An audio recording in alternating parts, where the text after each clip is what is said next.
नमस्ते, मेरा नाम यश अडवाणी है और मैं सॉलिटेड एक्सेल मशीन से हूँ। सॉलिटेड Excel machine as a brand ऐसे फॉर्म हुआ था जहाँ पे हमें फ्यूचरिस्टिक अप्रोच, फ्यूचरिस्टिक टेक्नोलॉजी के ऊपर फोकस करते हुए हमने एक ये ब्रांड क्रिएट किया, जिसके अंदर हम ट्राई एंड बाय का मोटो प्रमोट करते आए हैं। जिसके अंदर मशीन के ऊपर आइए, उसके ऊपर ट्राई कीजिए, उसके ऊपर आप ओके हो जाइए, फिर उसके बाद एज अ टेस्ट ड्राइव जैसे हम गाड़ी को लेते हैं वैसे इसके ऊपर एक ट्राई और बाय करते हुए एक मोटो के ऊपर हम लोग चलते हैं, जिसके अंदर आज के हिसाब की मशीन हम बनाते हैं, जो आज और फ्यूचरिस्टिकली रेलेवेंट मशीन जो रहती है उस हिसाब से हम मशीन बनाते हैं। हम मशीन को कस्टमाइज करते हैं ताकि वो आपकी नीड्स, आपकी वांट्स और आपके डिमांड्स को फुलफिल कर सके, सिर्फ आज ही नहीं आगे भी। तो इस तरीके की मशीन्स के ऊपर हम चलते हैं।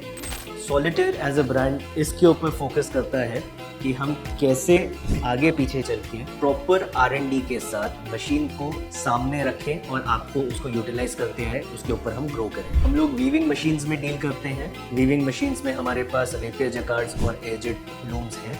रेपियर जकार्ड की अगर हम बात करें तो रेपियर जकार्ड में आज तक जितने भी मशीन सेलर्स हैं वो लोग 8 सीरीज़ की मशीन बेचते हैं। हमने लेटेस्ट टेक्नोलॉजी जो 9 सीरीज़ की मशीन है हम उसे लेके आए हैं।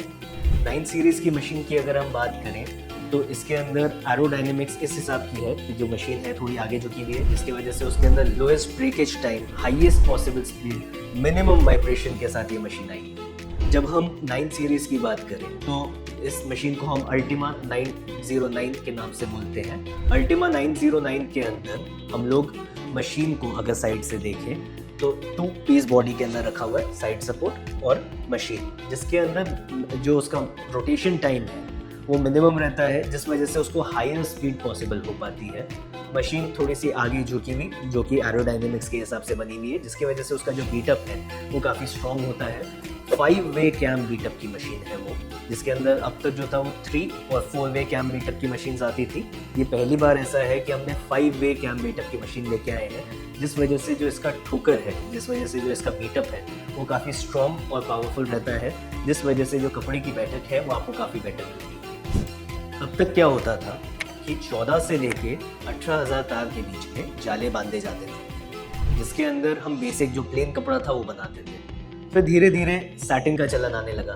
सैटिन के चलन में ऐसा होने लगा कि जो मशीन है वो बनी तो प्लेन के हिसाब से थी, सैटिन उसके ऊपर चलना ऑल टुगेदर डिफिकल्ट होने लगा।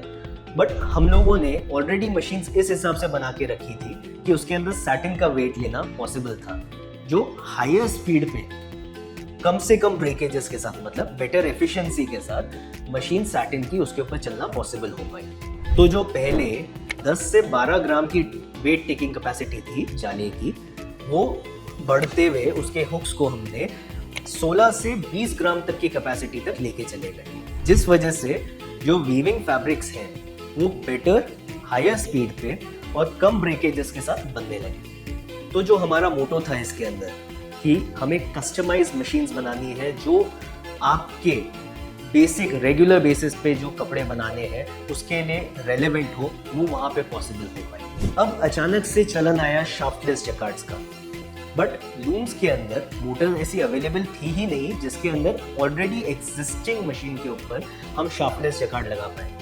हम लोग इसके लिए ऑलरेडी रेडी थे, इस वजह से हमने लूम को इस तरीके से बनाया है जिसके अंदर शाफ्टलेस या विद शाफ्ट वाला जकार्ड साथ ही साथ वही लूम के ऊपर लग सकता है बिना कोई चेंजेस के। ये अपने आप में एक रेवोल्यूशन है, ताकि हम आगे पीछे सिर्फ अपना जकार्ड चेंज करना चाहें तो वो पॉसिबल है। जब हम अपनी क्वालिटीज चेंज करना चाहते हैं तब हमें मशीन के अंदर काफ़ी ज़्यादा ब्रेकडाउन देखने मिलता है। इसके अंदर हमने रेस बोर्ड को मूवेबल रखा है, जिसकी खासियत ये रहती है कि जब जैसे हमें सपोज कॉटन चलाते हुए अचानक से हमें विस्कोस पे जाना है तो हम वो रेस बोर्ड की सेटिंग करते हुए उस चीज़ को पॉसिबल कर सकते हैं, जिसकी वजह से उसके अंदर आपकी डैमेज परसेंटेज लो हो जाता है और एफिशिएंसी बढ़ जाती है।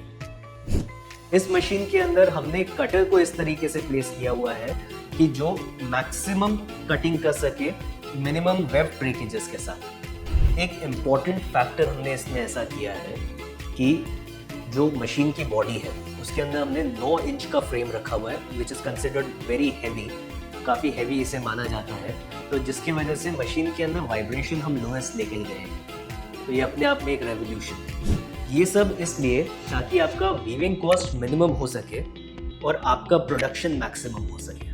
तो आज के दिन हमने जो बात की, हमने ये बात की कि कैसे सॉलिटेयर ने कस्टमाइज्ड मशीन्स लेके आए हैं ताकि आपका वीविंग कॉस्ट कम से कम ले सकें और आपका इन्वेस्टमेंट कम से कम हो और उसमें आपको रिटर्न्स मैक्सिमम हो। आप आगे के लिए कैसे रेलेवेंट रहें उसके ऊपर हमने बात की। नेक्स्ट हम बात करेंगे एजेंट के ऊपर। तब तक आप ज्वाइन इन रहिए सॉलिटेयर के साथ।